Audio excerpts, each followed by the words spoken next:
Bien-aimés dans le Seigneur, Shalom, que la paix de notre Seigneur Jésus-Christ soit avec vous. Bienvenue dans notre émission « Il est venu libérer les captifs ». Oui, le Seigneur Jésus est venu libérer les captifs. Et nous sommes en train de parler sur comment être guéri par le Seigneur Jésus-Christ.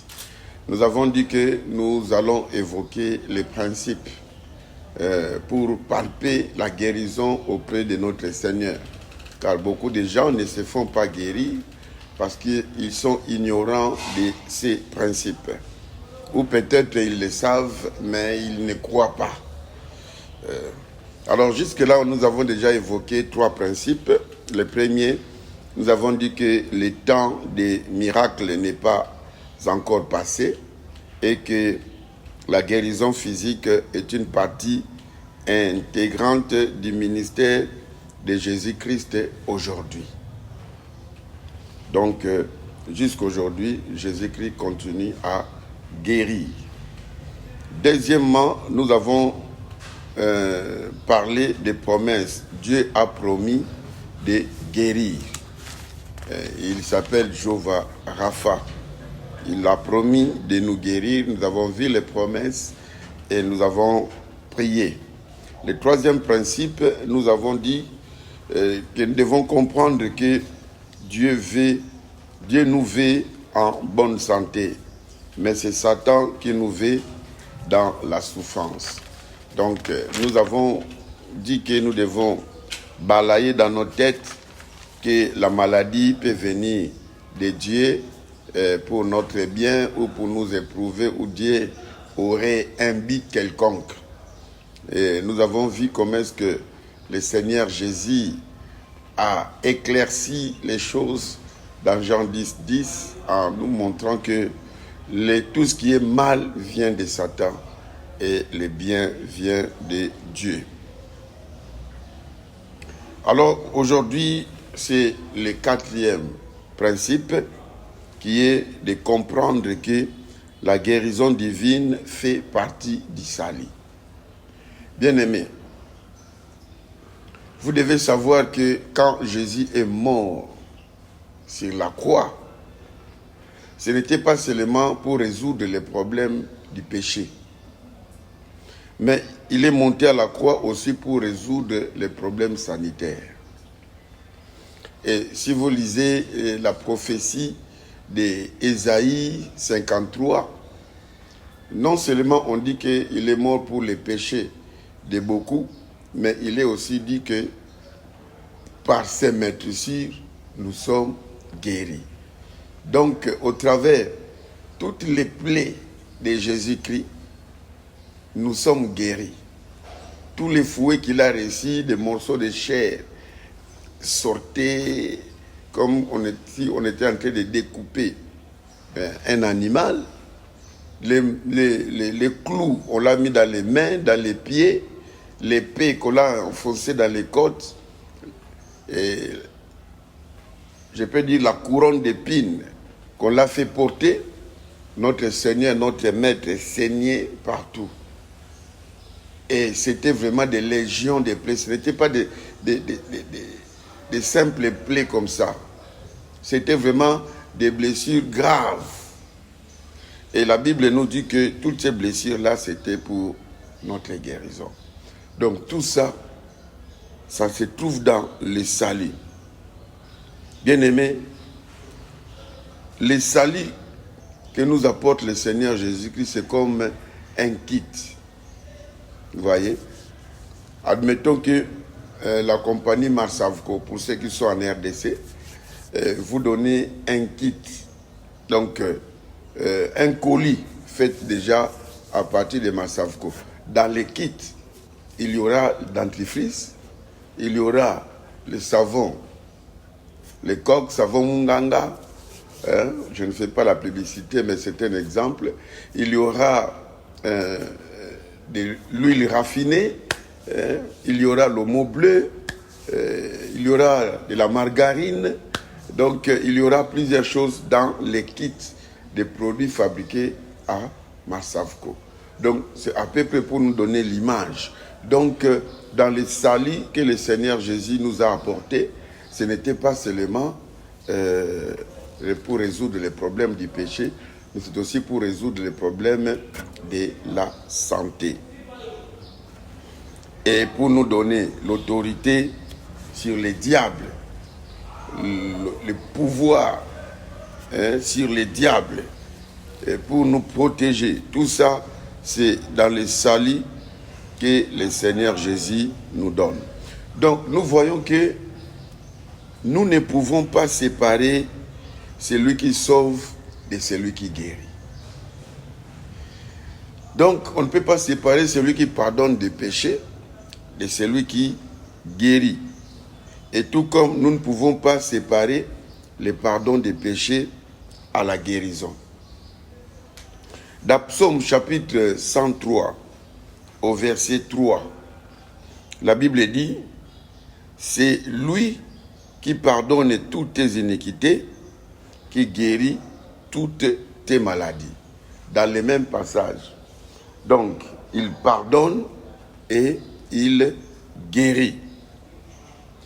Alors, c'est le même Seigneur. Mais curieusement, beaucoup de gens, nous croyons facilement au Dieu qui pardonne. Mais nous ne croyons pas vraiment au Dieu qui guérit. Facilement, quand on a confessé les péchés, et nous disons que nous remercions le Seigneur de nous avoir pardonné, et vous voyez aussi la culpabilité est partie, vous savez que vous avez confessé. Mais dans l'entretemps, quand nous sommes malades, très souvent, beaucoup de chrétiens ne prient même pas. Directement, nous allons chez des médecins. Donc, des fois même vous priez, mais vous n'avez pas foi. Et pourtant, le même Dieu, quand vous avez confessé, vous avez eu confiance qu'il a pardonné. Mais c'est le même Dieu, vous devez aussi avoir foi, faire confiance en lui qu'il vous a guéri. Donc, c'est un peu ça. Bien-aimés, si vous désirez la guérison pour votre corps, vous devez aussi désirer la guérison pour votre âme. Il y a beaucoup de gens qui prennent Jésus seulement comme un cordonnier. Les cordonniers, les gens ne les cherchent que quand ils ont des problèmes avec leurs souliers.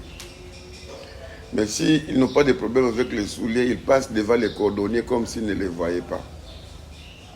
Non. Nous devons créer des relations avec Jésus-Christ.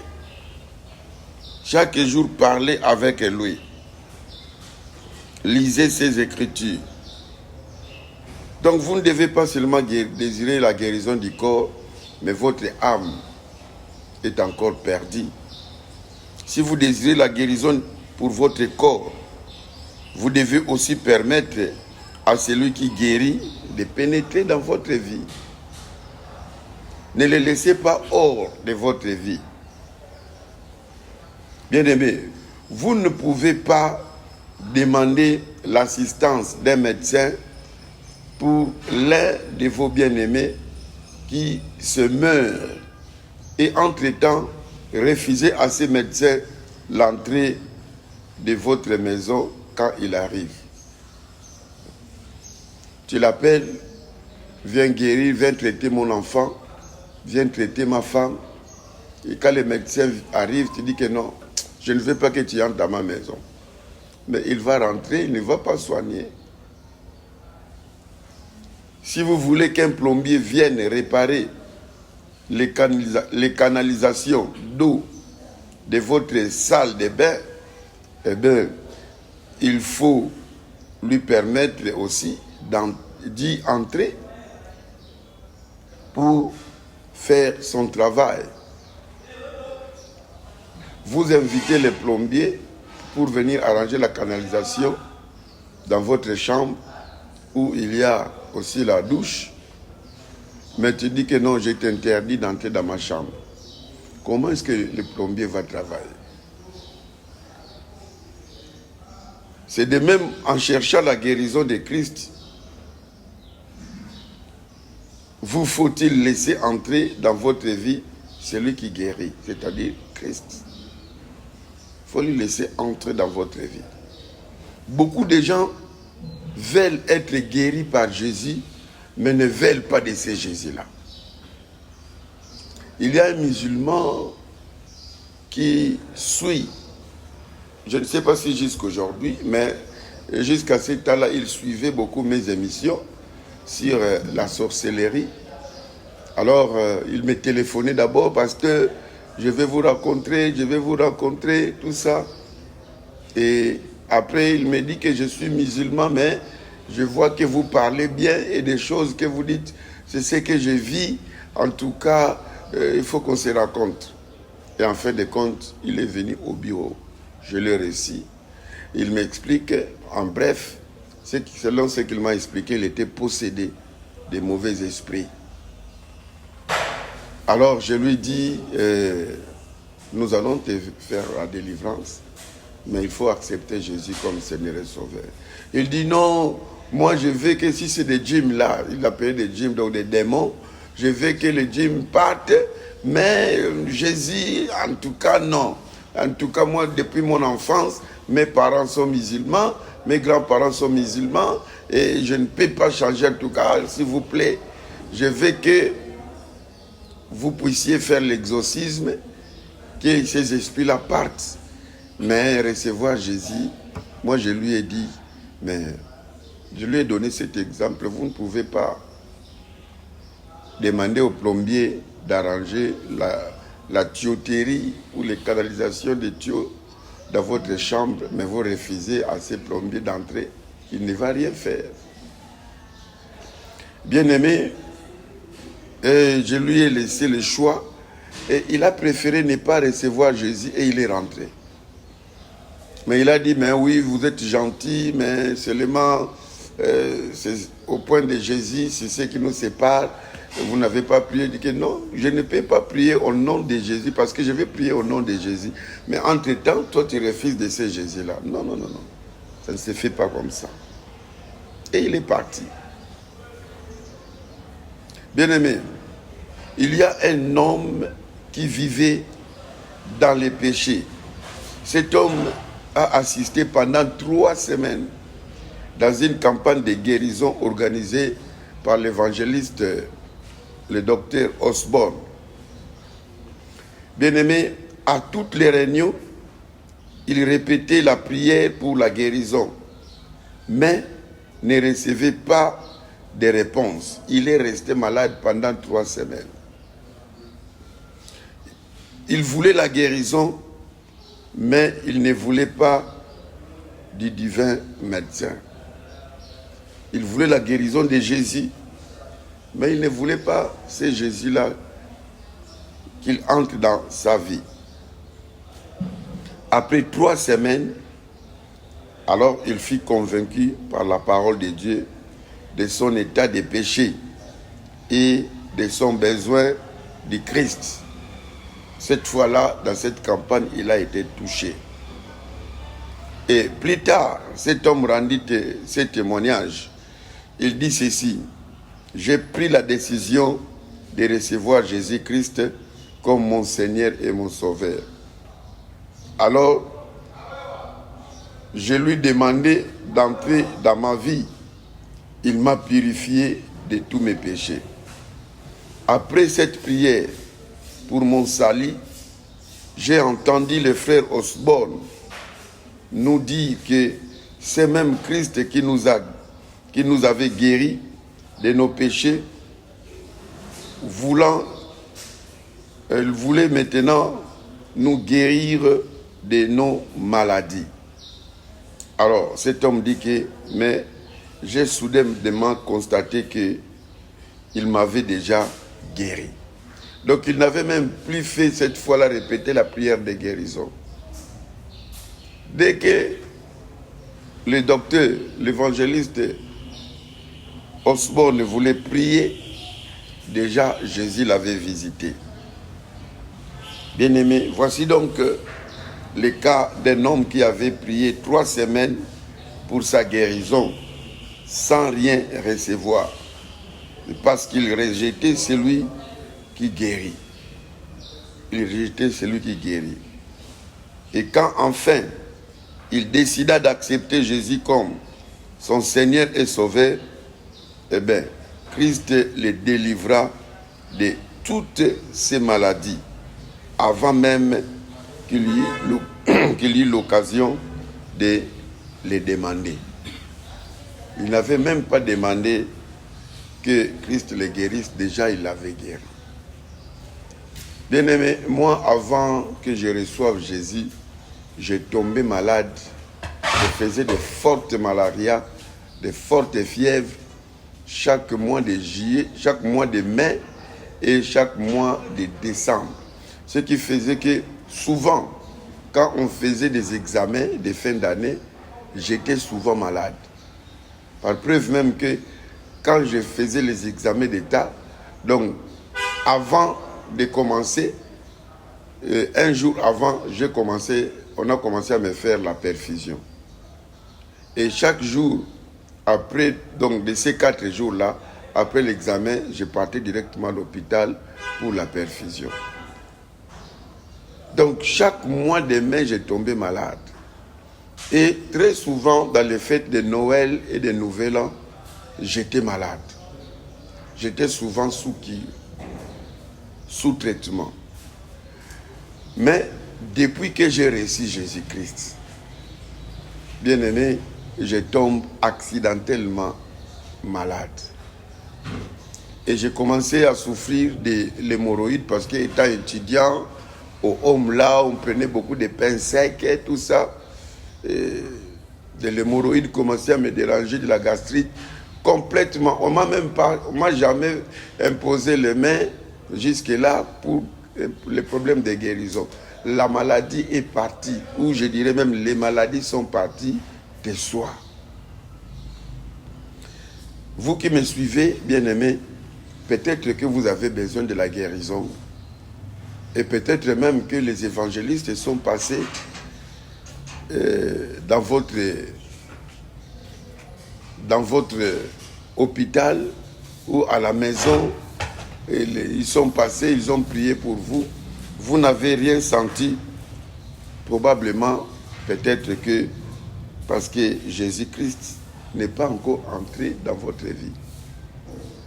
Je vous dis que si vous devenez enfant de Dieu, Dieu lui-même va commencer à s'occuper même de votre santé. Vous voyez une poule qui a ses petits. Alors, allez seulement prendre un des petits de cette poule. Qu'est-ce qui va vous arriver?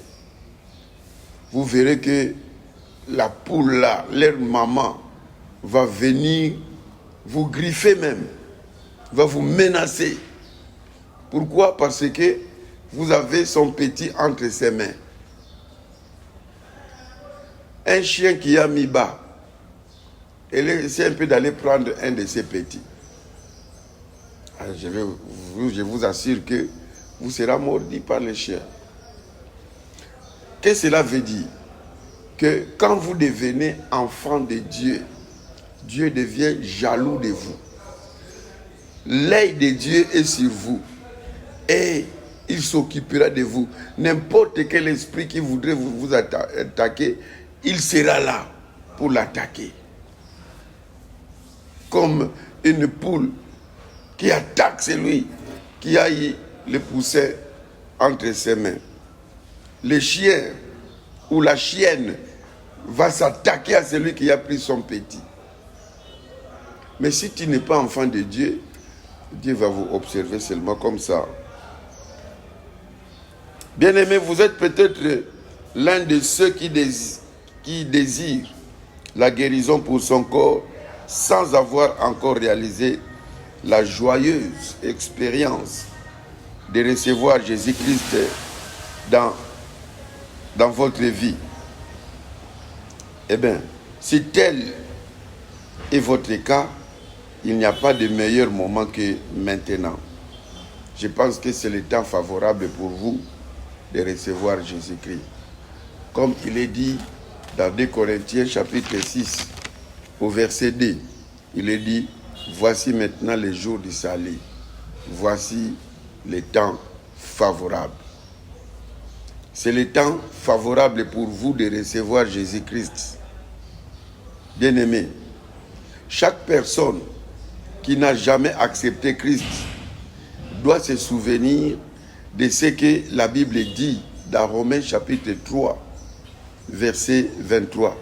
La Bible dit que « Car tous ont péché et sont privés de la gloire de Dieu. » C'est-à-dire que lorsque vous êtes encore dans la vie des péchés, vous êtes encore sans Christ, vous êtes privé des bénédictions de Dieu. Entre autres, la bonne santé. C'est-à-dire que Christ ne va pas beaucoup plus s'en charger de votre santé. Vous allez me dire que mais il y a des païens en bonne santé. Oui, bien sûr. Mais il y a des païens malades. Mais quand on prie pour eux, Christ n'agit pas. Parce qu'ils sont malades. C'est-à-dire, ce verset nous fait voir que nous avons besoin d'être sauvés. Car tous ont péché et sont privés de la gloire de Dieu. Nous avons tous besoin d'être sauvés. Luc chapitre 13, verset 5, dit que, à moins que vous ne vous repentiez, vous périrez tous. C'est-à-dire que si vous mourrez sans recevoir Jésus-Christ, vous irez en enfer. Les péchés, c'est la seule chose qui nous sépare de Dieu. Et pour résoudre les problèmes du péché, Dieu nous a donné son Fils Jésus-Christ. Il n'y en a point d'autre. Il n'y a pas un autre prophète, un autre évangéliste ou qui que ce soit, un philosophe. Il n'y a que Jésus-Christ qui résout les problèmes du péché.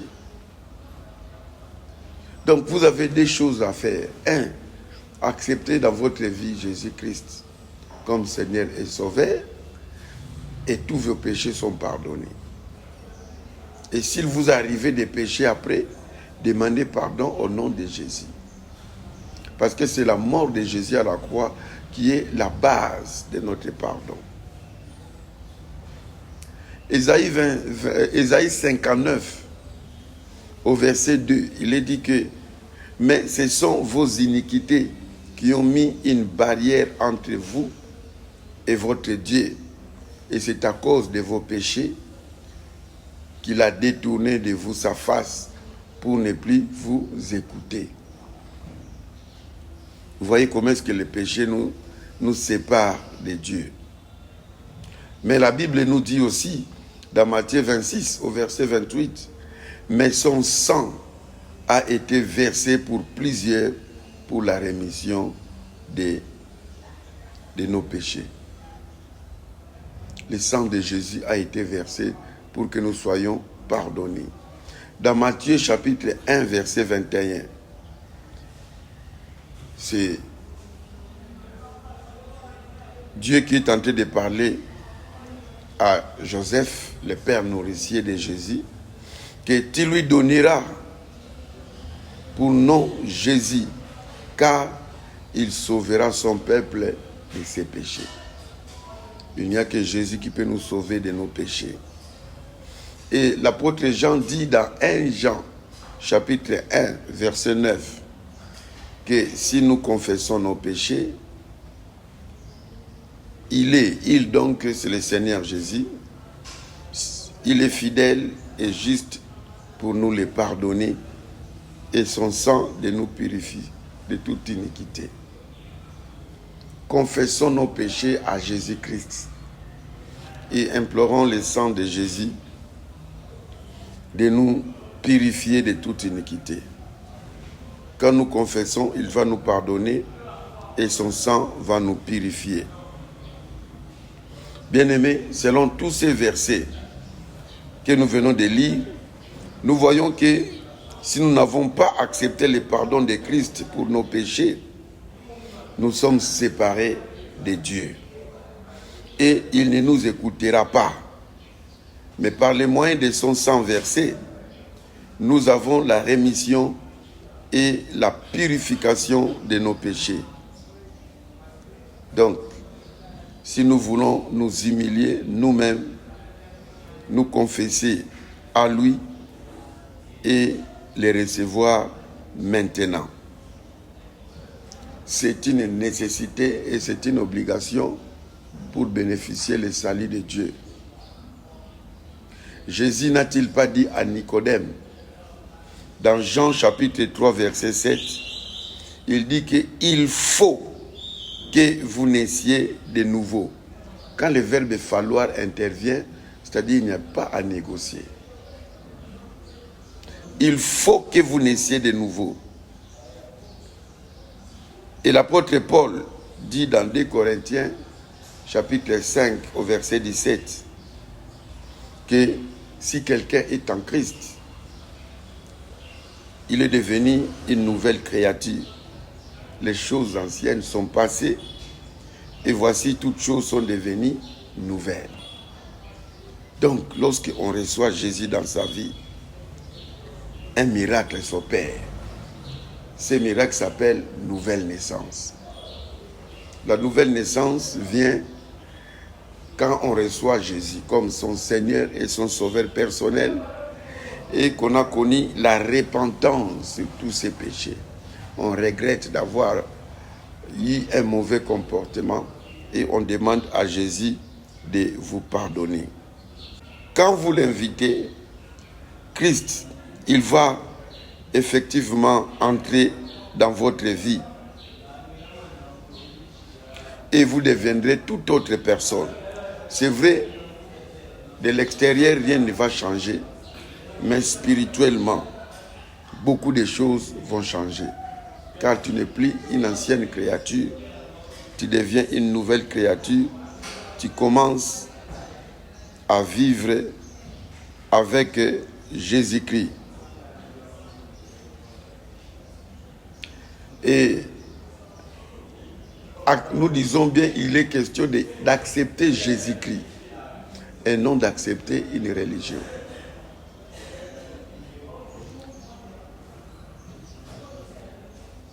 Jésus-Christ, c'est une personne et non une philosophie. Jésus-Christ, c'est une réalité et non une doctrine. Donc, invitez la personne de Jésus dans sa divinité, qu'il entre dans votre vie. Bien-aimé, quand je me suis marié et que j'ai accepté ma femme dans ma vie, je n'ai pas eu la religion de mariage, mais j'ai reçu une personne, ma femme. La belle famille me l'a donnée, voici votre femme, partez avec elle. Jusqu'aujourd'hui, nous tendons vers 30 ans de vie commune. Je vis avec la personne que j'ai épousée. De la même manière aussi, quand je fus sauvé et ai accepté Christ dans ma vie, je n'ai pas eu la religion chrétienne, mais j'ai reçu une personne qui s'appelle le Seigneur Jésus-Christ. Donc, ma conversion fut une expérience aussi précieuse que mon mariage. En ces deux occasions, j'ai accepté une autre personne dans ma vie. Quand je m'étais marié, j'ai accepté madame. Quand j'ai reçu Jésus, j'ai accepté Jésus. C'est pour cela dans Apocalypse chapitre 3, au verset 20, le Seigneur Jésus s'invite, mais il n'entre pas en désordre comme les démons. Il est dit dans Apocalypse 3, 20, c'est Jésus qui parle. Dans tout le livre d'Apocalypse, c'est Jésus qui parle, il s'adresse à Jean. Il dit, mais voici, je me tiens à la porte et je frappe à la porte de votre vie. Si quelqu'un entend ma voix et ouvre la porte, j'entrerai avec lui. Donc j'entrerai chez lui, je mangerai avec lui, je souperai avec lui et lui avec moi. Donc vous voyez, c'est différent entre Jésus et les démons. Les démons ne demandent pas l'autorisation. Ils viennent, ils cassent et ils entrent. Et ils ne vous disent même pas qu'ils sont là. C'est seulement un bon jour pendant un fort, intense moment de prière, vous sentez que les démons commencent à se manifester. Je ne pars pas. Je pars. Mais qui t'a invité ici? Des locataires indésirables. Des locataires dont dès qu'on les découvre, on les chasse. Mais Jésus ne veut pas faire comme ça. Lui, il toque. Il toque. Et le poignet est à l'intérieur. C'est vous qui êtes dedans. Il appartient à vous d'ouvrir. Et vous le souhaitez, soyez la bienvenue. Et là, il va entrer dans votre vie. Lorsque Jésus entre dans votre vie, vous n'allez rien sentir. De la même manière, quand les démons entrent dans les vies des gens, ils ne sentent rien. Mais dans la prière, ils réalisent que les démons, il a. J'espère que tu as déjà assisté à une délivrance et tu as vu comment les démons sortent. C'est que les démons entrent.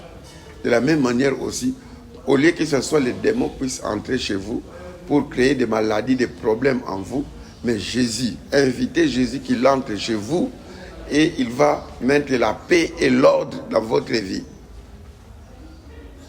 Vous vivrez dans le shalom. Alors, bien-aimés, de la même manière que Christ promet entrer dans la vie de quiconque qui va l'inviter, j'aimerais prier avec tout celui qui veut inviter Jésus-Christ dans sa vie. Toi qui es en train de suivre cette vidéo, peut-être que tu n'as jamais invité Jésus-Christ dans sa vie, dans ta vie. Mais une occasion t'est donnée, comme nous l'avons dit, selon 2 Corinthiens 6, verset 2, d'inviter Jésus-Christ pour qu'il entre dans ta vie.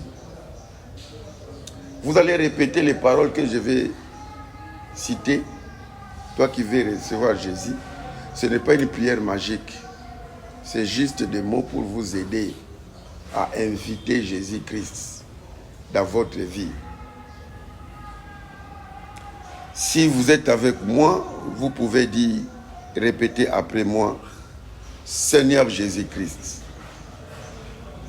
je crois que tu es le Fils de Dieu, venu du ciel. Tu as vécu dans ce monde. Tu n'as pas connu les péchés, mais tu es mort comme un pécheur. Tout cela, c'est pour moi. La Bible me dit, le châtiment qui me donne la paix est tombé sur toi. Jusque-là, j'ai dirigé ma vie moi-même, accomplissant ma volonté personnelle et celle de Satan. Mais à partir de maintenant, je t'invite d'entrer dans mon cœur. Je te reçois comme mon Seigneur et mon Sauveur personnel. Comme Seigneur, j'obéirai à ta parole et te resteras soumis. Comme Sauveur, je me confierai en toi pour tout ce qui pouvait me venir comme problème. Je n'irai plus chez des charlatans, ni chez des marabouts, ni chez des féticheurs, ni chez des occultistes, ni auprès des agents de Satan. Je viendrai à toi dans mes prières et par tes serviteurs, ceux qui te servent en esprit et en vérité. Seigneur Jésus-Christ, fais de moi ta demeure. Entre dans ma vie, que je sois ta demeure. Merci Jésus-Christ de me pardonner de tous mes péchés. Merci d'entrer dans ma vie. Tu es là par la foi.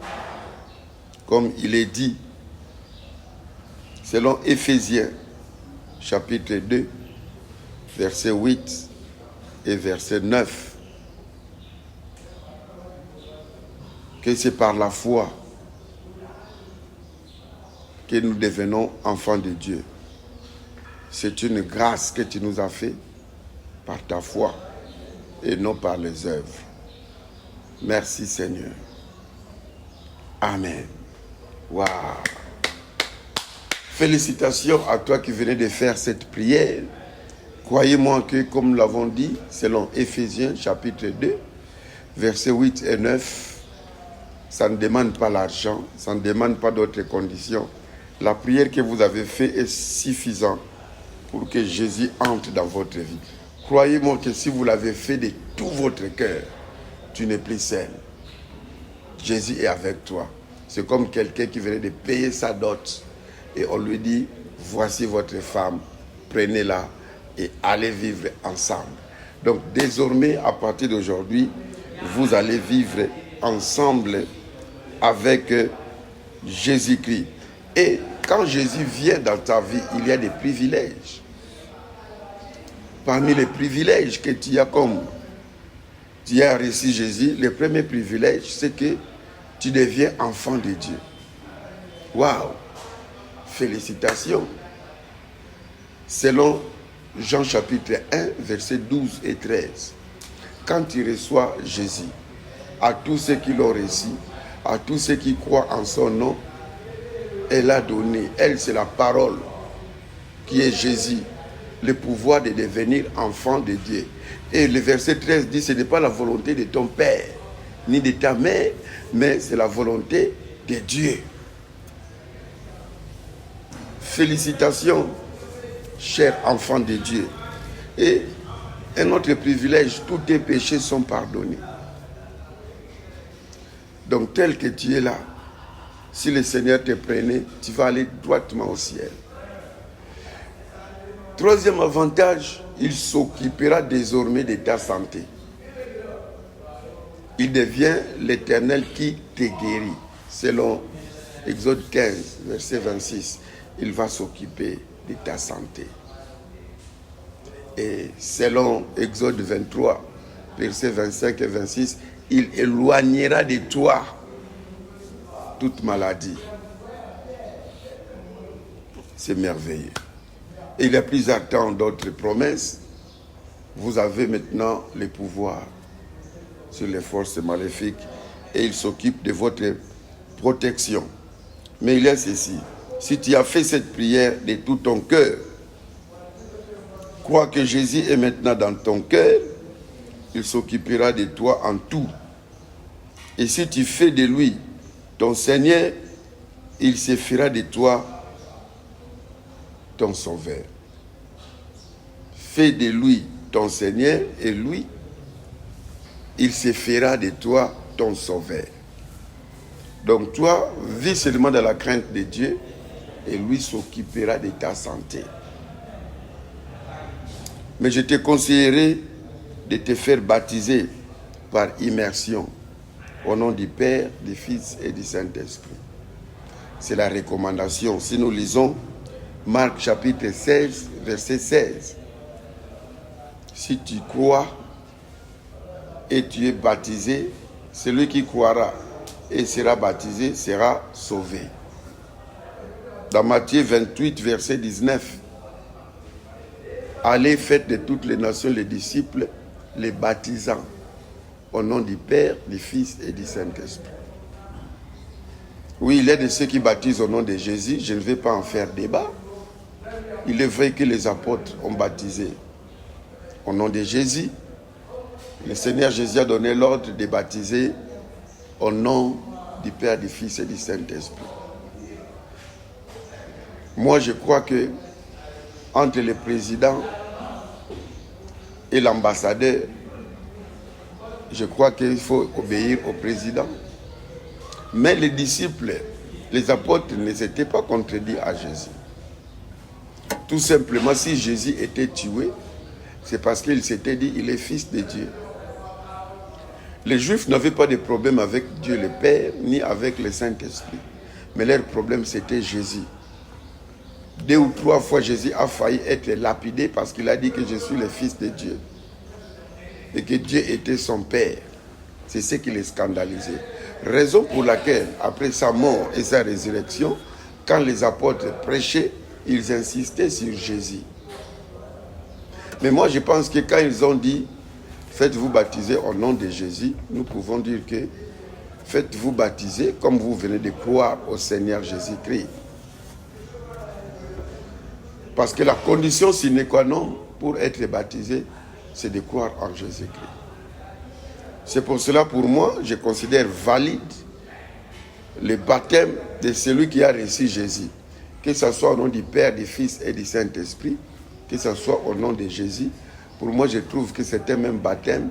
Il suffit que la personne croit en Jésus-Christ. Mais pour moi, je baptise au nom du Père, du Fils et du Saint-Esprit. Et je conseille toujours, même les pasteurs qui sortent de mes entrailles, de baptiser les gens au nom du Père, du Fils et du Saint-Esprit. Donc, bien-aimés, comme vous êtes maintenant enfants de Dieu, je voudrais faire une prière pour vous.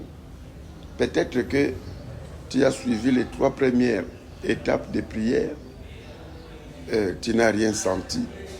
Probablement, c'est parce que Christ n'était pas encore dans ta vie. Et maintenant que tu viens de recevoir Christ, nous allons prier pour que c'est Christ qui est maintenant en vous, qui vit dans vous, et bien qu'il s'occupe de votre santé. C'est comme si vous aviez une chambre, une maison à 10 chambres qui était occupée par des méchants. Mais quand vous invitez Christ, alors donnez-lui toutes les 10 chambres. Parce que dans certaines chambres, il y a des abeilles, dans d'autres chambres, il y a des grenouilles, dans d'autres chambres, des lézards. Mais quand Christ vient, il nettoie tout. La maison sera propre. Laissez Christ diriger tous les aspects de votre vie. Alors, vous aurez droit à la bonne santé. Je vais prier pour vous. Éternel notre Dieu, je te bénis. Je te rends grâce pour tous les bien-aimés avec qui nous sommes en train de prier maintenant. Oui, certains parmi eux ont déjà reçu Jésus, mais peut-être ils étaient devenus des rétrogrades. Ils viennent de renouveler leur engagement avec toi, Jésus. Et d'autres ne t'ont jamais reçu. Et ils ont trouvé une opportunité de te recevoir. Merci Seigneur, parce que tu es entré dans leur vie. Tu règnes maintenant. Tu as occupé les trônes de leur vie. Et puisque vous êtes maintenant dans la vie de tout un chacun, mets de l'ordre.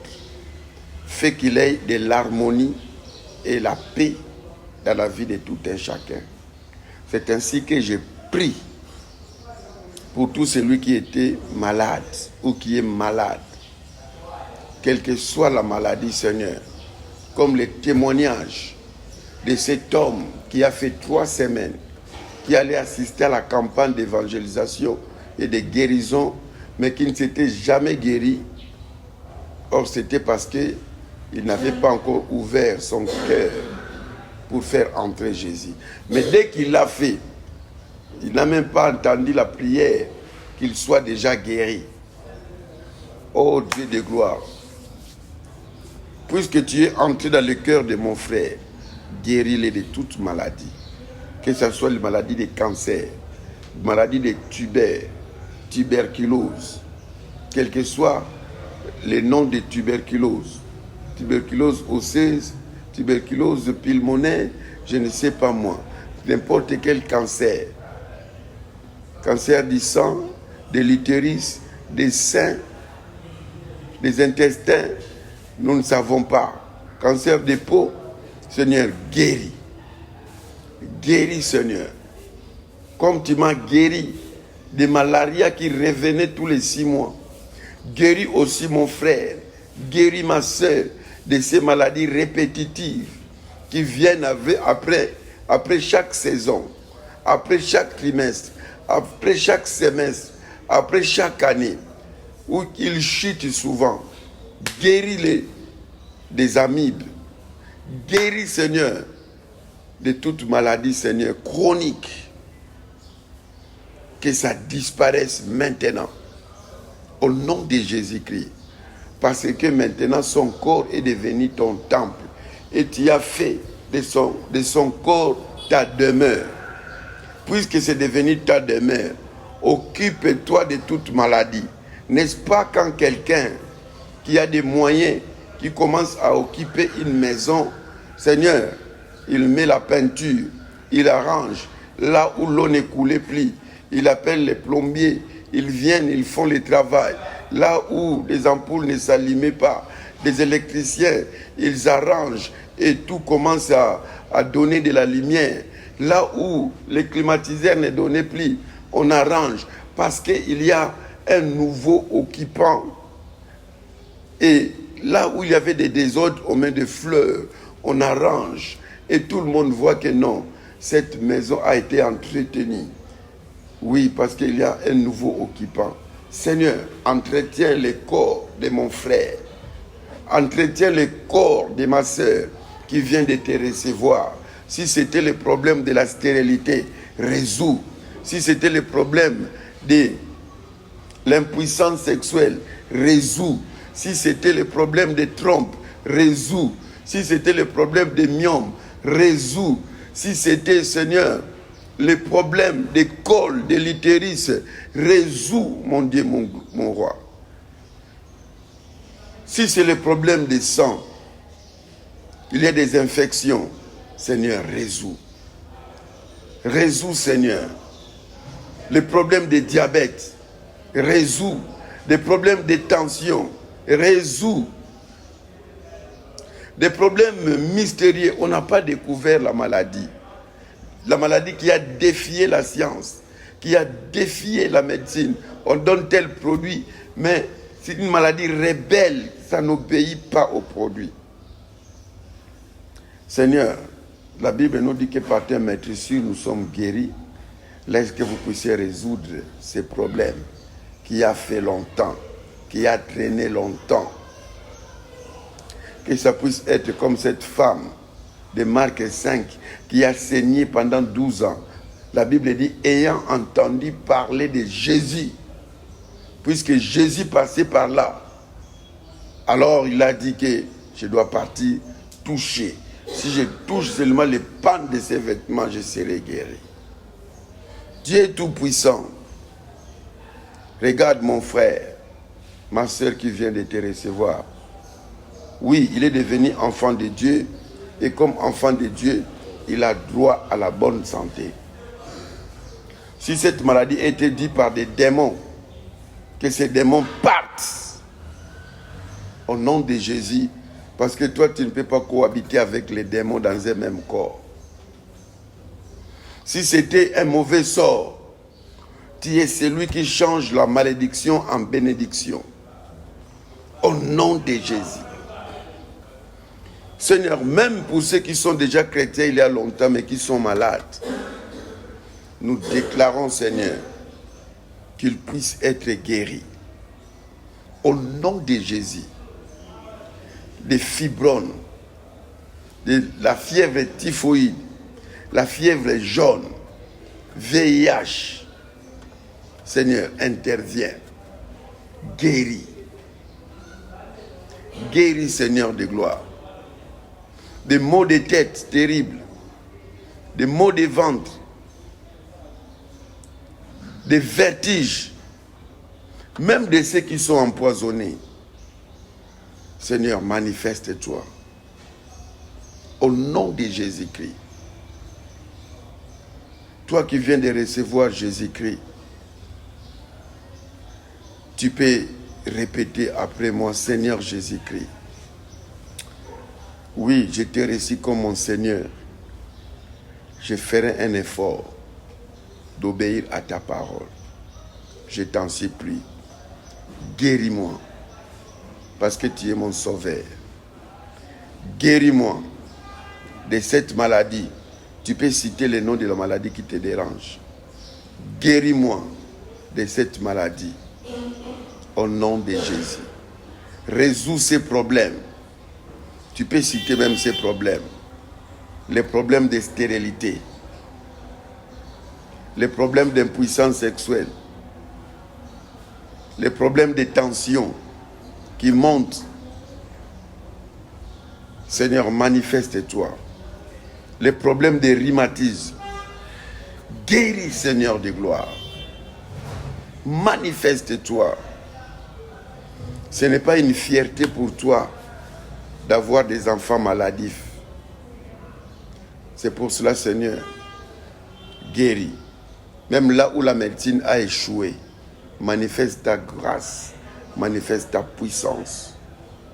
Au nom de Jésus-Christ, laisse que le peuple de Dieu qui est en train de suivre cette vidéo, quelle que soit ta maladie, quel que soit le nombre d'années que la maladie a fait, quel que soit le montant que tu as dépensé, laisse que tu sois visité par le Seigneur.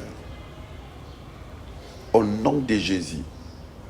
Toi qui es dans un coin où il n'y a pas de médecin et on ne sait pas comment t'évacuer pour aller dans un centre, mais il faut faire des centaines de kilomètres, voire même des milliers de kilomètres. Oh, je t'envoie, le Seigneur Jésus est là, il est omniprésent. Déjà là dans ta chambre de maladie, il te visite. Il te visite au nom de Jésus-Christ. Au nom de Jésus. Seigneur, occupe-toi de ces frères. Occupe-toi de cette sœur qui est dans l'avion, dans le véhicule, en train de se rendre au lieu de malade, au lieu de l'hôpital. Guéris, Seigneur. Nous savons que les médecins soignent, mais celui qui guérit, c'est toi. Nous te faisons confiance. À toi la gloire, à toi la louange. Merci pour la bonne santé que tu as donnée à ton frère, à mon frère et à ma sœur. Au nom de Jésus-Christ. Amen. Gloire au Seigneur. Que le Seigneur soit loué, qu'il soit béni. Bien-aimés, nous arrivons à la fin pour notre émission d'aujourd'hui. Et félicitations à vous qui venez de recevoir Jésus-Christ. Et croyez qu'il vous a guéri. Bien-aimés, nous avons besoin de vos témoignages. Ne manquez pas soit de nous appeler ou de nous écrire sur le numéro qui est là au bas de votre écran pour nous donner l'expérience de guérison que vous avez fait. Certaines personnes vont voir des anges les guérir en sommeil. D'autres personnes vont voir Jésus. Comme moi, j'ai été guéri par Jésus lors du corona. Le Seigneur m'a traité et j'ai été guéri. Et vous aussi, vous pouvez expérimenter cela. Ne manquez pas de nous signaler. Bien-aimés, nous allons continuer prochainement. C'est pour cela, veuillez de vous abonner si vous n'êtes pas encore abonné. Et veuillez partager aussi les liens à d'autres personnes parce que ça peut aussi rencontrer d'autres gens qui ont les besoins du salut au grand complet. Non seulement d'être guéris de leur maladie, mais aussi ils ont besoin d'être pardonnés de leurs péchés. Qu'ils invitent Jésus et qu'ils soient pris en charge par Jésus-Christ lui-même. C'est pour cela, veuillez partager, mettez ça dans les forums, dans les groupes, et auprès de vos amis, connaissances, envoyez. Auprès de ceux qui sont malades, envoyez. Bien-aimés, vous ne savez pas quel bien vous allez faire à votre frère ou à votre sœur en partageant ces liens. Voilà, bien-aimés, veuillez liker, veuillez aimer. Si l'émission vous a plu, ça nous encouragerait davantage. Derrière la caméra, il y a notre frère Christian Lumande qui vous aime beaucoup et certainement aussi que vous l'aimez aussi. Pourquoi vous ne pouvez pas aussi le soutenir avec vos biens, un peu d'argent, si ça y est, ce n'est pas mauvais. Et il nous rend d'énormes services. sans beaucoup de conditions. Il les fait presque gratuitement. C'est pour cela que vous pouvez aussi l'aider ou soutenir ces émissions. Le Seigneur vous fera du bien. Vous ne savez pas, ceux qui ont déjà contribué en achetant quelque chose, lumière, caméra, tout ça. Et chaque fois que nous faisons des émissions, indirectement, et aussi font des émissions avec nous, quand vous êtes bénis et vous nous bénissez dans vos prières et aussi reçoivent des bénédictions. Vous pouvez aussi être parmi ceux-là. Que le Seigneur vous bénisse. C'était votre serviteur, le pasteur Simon Tsakalangoma, de l'église Centre évangélique Le Sanctuaire, de la communauté des assemblées de Dieu. Nous sommes en République démocratique du Congo, ville capitale de Kinshasa. Que le Seigneur vous bénisse. Bye bye.